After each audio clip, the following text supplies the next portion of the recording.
నమస్కారం. జ్యోతిష్యం అంటే ఏంటో మీకు తెలుసా? జ్యోతి అంటే వెలుగు. చీకటిలో వెలుగు దీపం ఉంటే అక్కడ ఉన్న వస్తువులేంటో కనిపిస్తాయి. కానీ ఆ వెలుగు అక్కడ ఉన్న దృశ్యాన్ని మార్చలేదు. జ్యోతిష్య శాస్త్రం కూడా అంతే. బయట వర్షం పడుతుంటే జ్యోతిష్యం మీకు వర్షం పడుతోంది అని హెచ్చరిస్తుంది. మీరు గొడుగు పట్టుకుని తడవకుండా జాగ్రత్త పడాలి. కానీ ఆ వర్షాన్ని ఆపడం ఎవరి తరమూ కాదు. కర్మ అనేది ఆ వర్షం లాంటిదే. దాన్ని అనుభవించి తీరాల్సిందే. ఇక్కడ ఒక గొప్ప రహస్యం ఉంది. చిన్నప్పుడు మీరు ఏ తప్పు చేసినా బయట ఉన్న మీ తల్లిదండ్రులు క్షమించి వదిలేస్తారు. అదేవిధంగా లోపల ఉన్న ఆ ప్రకృతి పరమాత్మ కూడా అప్పుడు మిమ్మల్ని క్షమిస్తారు. కానీ పెద్దయిన తర్వాత బయట తల్లిదండ్రులు మీ తప్పులను క్షమించరు. అలాగే లోపల ఉన్న ప్రకృతి పరమాత్మ కూడా మిమ్మల్ని క్షమించరు. అందుకే గుర్తుంచుకోండి, మీ ఎదురుగా ఉన్న కన్న తల్లిదండ్రులను మీరు ఎప్పుడైతే గౌరవంగా ప్రేమగా చూసుకుంటారో అప్పుడు ఆ లోపల ఉన్న ప్రకృతి పరమాత్ముడు మీకు కనిపిస్తాడు. ఇదంతా ఒక గొప్ప సిస్టమ్. చిన్నప్పుడు మీకు గాయాలైనప్పుడు ఏ డాక్టర్ దగ్గరికి వెళ్ళకున్నా మీ లోపల ఉన్న ఆత్మ అనే వైద్యుడే ఆ గాయాలన్నీ మాన్పించాడు. అప్పుడు మీకు జ్ఞానం లేదని ఆ తండ్రి మిమ్మల్ని కాపాడాడు. మరి ఇప్పుడు పెద్ద రోగం వస్తే ఆయన ఎందుకు కాపాడడు?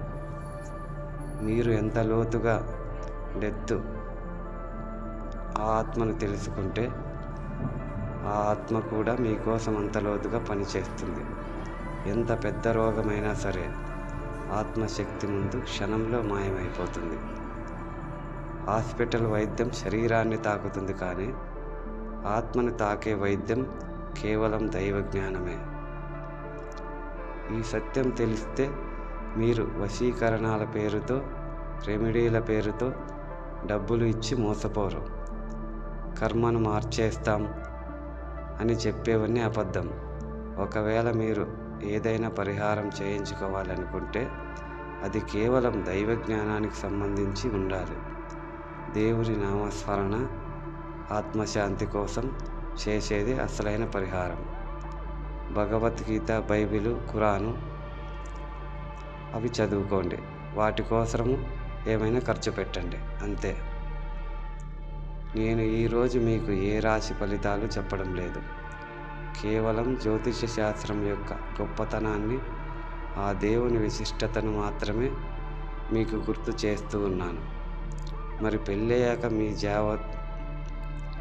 మీ జాతకం మీ భాగస్వామి వల్ల ఎలా తలకిందులవుతుందో మీకు తెలుసా? ఆ భయంకరమైన నిజాన్ని నా వచ్చే వీడియోలో వివరిస్తాను. మీ లోపల ఉన్న ఆ మొదటి తండ్రిని గుర్తించండి. ఇంకో విషయము, మామూలుగా జాతకము హిందువులు చెప్పించుకుంటారని అనుకున్నా. నేను కూడా జాతకం చెప్పేటప్పుడు ఒక 6 years బ్యాక్. కానీ క్రిస్టియన్స్, ముస్లిమ్స్ ఎంతోమంది చెప్పించుకున్నారు. వాళ్ళ ప్రాబ్లమ్స్ అన్నీ క్లియర్ అయిపోయి నాకు డబ్బులు కూడా ఇచ్చారు. స్వామి మీరు చెప్పినట్లు జరిగిందని. అవకాశం వచ్చింది కాబట్టి చెప్తున్నా. కేవలం హిందువులే జాతకం చెప్పించుకుంటారని అపోహ చాలామందికి ఉంది. అలా ఏం లేదు. నా దగ్గర నోట్బుక్లో వాళ్ళ పేర్లు కూడా ఉన్నాయి, నెంబర్లతో సహా అన్నీ ఉన్నాయి. వాళ్ళు మళ్ళీ నాకు డబ్బులు కూడా పంపించడం జరిగింది. ఆ విధంగా ఓకే. సబ్స్క్రైబ్ చేసుకోండి, లైక్ చేయండి. నమస్కారం.